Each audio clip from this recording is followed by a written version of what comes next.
মাইক্রোসফটের প্রতিষ্ঠাতা Bill Gates. Bill Gates এর কয়েকদিন আগে আমি একটা বই পড়লাম, বইয়ের নাম ছিল রোড অ্যাহেড।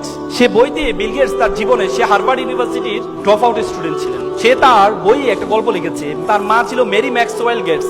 মেরি ম্যাক্সওয়েল ছোটবেলা তাকে 3টি পরামর্শ দিয়েছিলেন, বলছে বাবা তোমাকে বড় হতে গেলে 3টি কাজ তোমাকে করতে হবে। একটি হচ্ছে you have to be exceptional, তোমাকে ব্যতিক্রম হইতে হবে।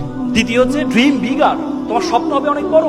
তৃতীয় হচ্ছে রিড লটস অফ বুকস, প্রচুর বই পড়তে হবে। যখন তাকে ছোটবেলায় পরামর্শ দিয়েছিল বি এক্সেপশনাল, তোমাকে ব্যতিক্রম হইতে হবে, যখন বিল গেটস দেখতে পেলেন, সে যখন হার্ভার্ডে পড়া শুরু করলেন, তখন বড় বড় অফিসিয়াল যে কম্পিউটারগুলো আছে, এই কম্পিউটারগুলো তাকে ইউজ করার জন্য দেওয়া হয়। অফিসিয়াল কাজে ব্যবহার হতো তখন কম্পিউটার। তখন বিল গেটস চিন্তা করলো, আমি অফিসিয়াল কাজে কম্পিউটার না, আমি এমন একটা মাইক্রো কম্পিউটার আবিষ্কার করব যেটা ঘরে বসে এটা ইউজ করা যায়। বিল গেটস ইউনিভার্সিটি ক্লাসে যাওয়া বন্ধ করে দেয়। পরবর্তীতে বিল গেটস 4 বছরের মাথায় যখন মিনি কম্পিউটার আবিষ্কার করলেন, তখন তার বন্ধুরা পড়াশোনা শেষ করে এসে তার মাইক্রোসফটে এসে জব করা শুরু করেছে।